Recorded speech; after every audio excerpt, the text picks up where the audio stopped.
Hey everybody, welcome back to Research and Bourbon. I'm DMC from Louisville, Kentucky. Today we're going to be doing a review of Blade & Bow Kentucky Straight Bourbon Whiskey, which is some of the oldest Stitzel-Weller bourbon available on the market today.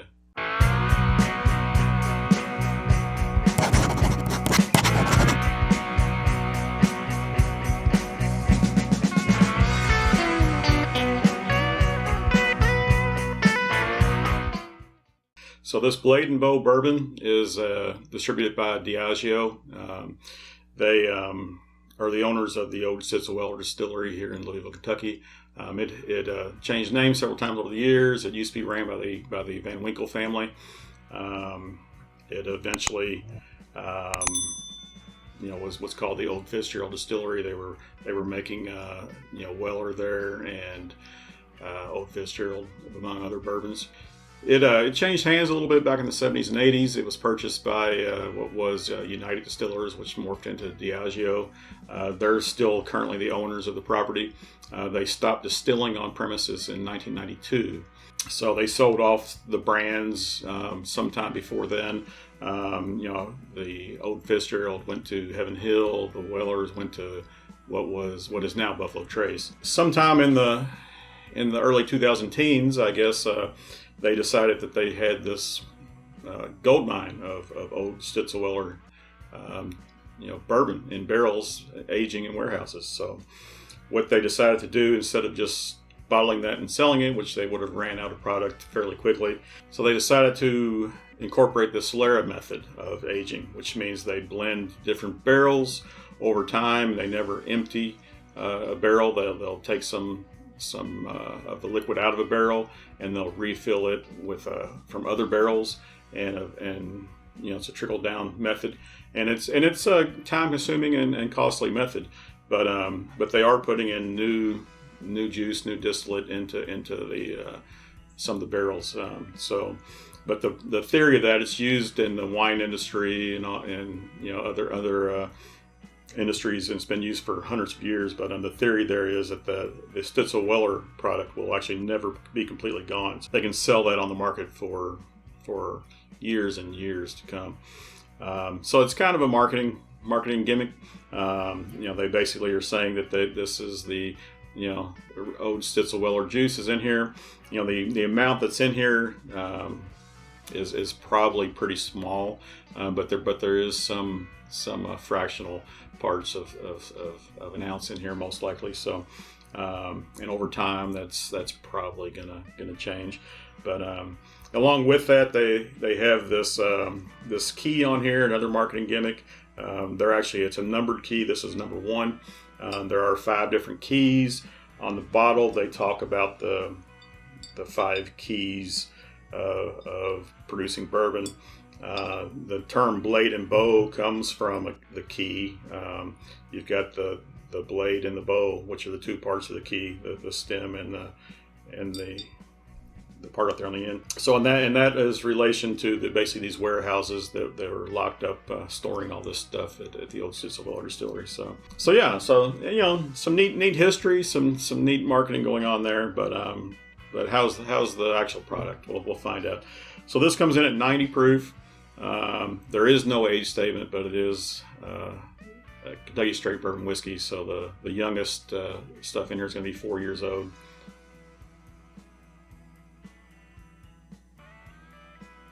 Yeah, I guess some vanilla on the nose right off the top. The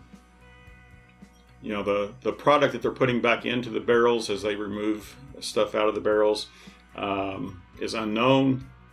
The original barrels would have been wheated bourbon. The Stitzel-Weller juice they're made at that distillery was all wheated bourbons. It's kind of unknown whether they're putting wheated bourbon back into the barrels or not.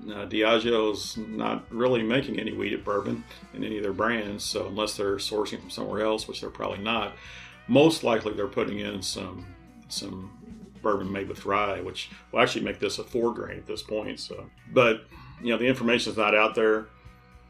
Diageo won't disclose it, it's got a very nice nose. It's kind of mellow.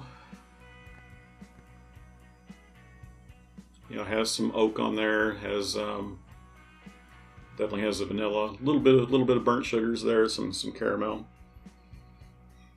Nice nose. A little floral actually. Picking up some fragrances there that I would call floral. Borderline perfumey, honestly. So, but yeah, let's give it a taste. Cheers.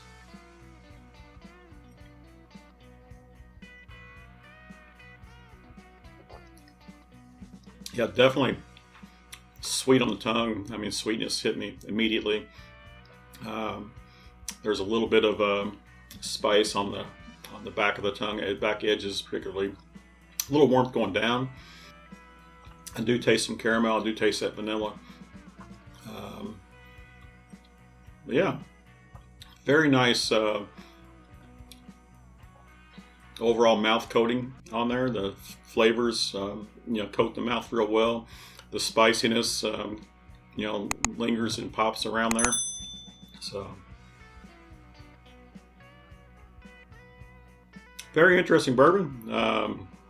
Very, very nice. Very nice bourbon.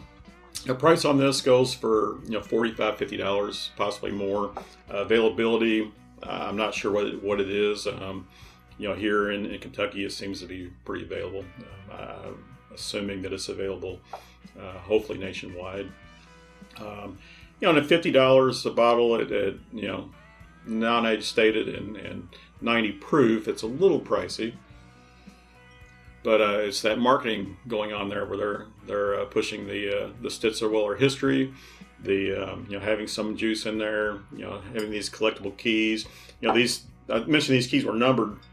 If you collect all 5, they actually do tours there at the old distillery, and if you take all 5 of your keys in there, then you'll get a commemorative award that you've collected all 5. So just another part of the marketing. So. Yeah, this is an enjoyable sip.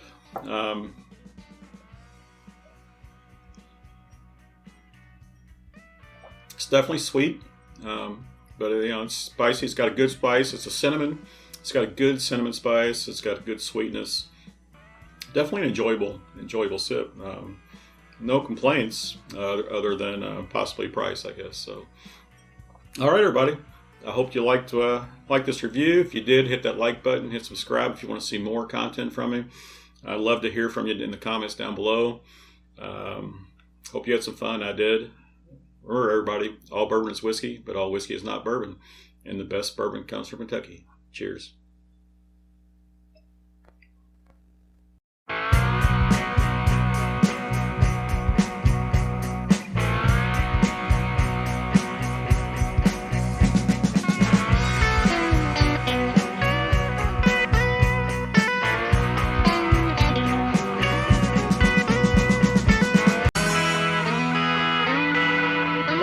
Turkey.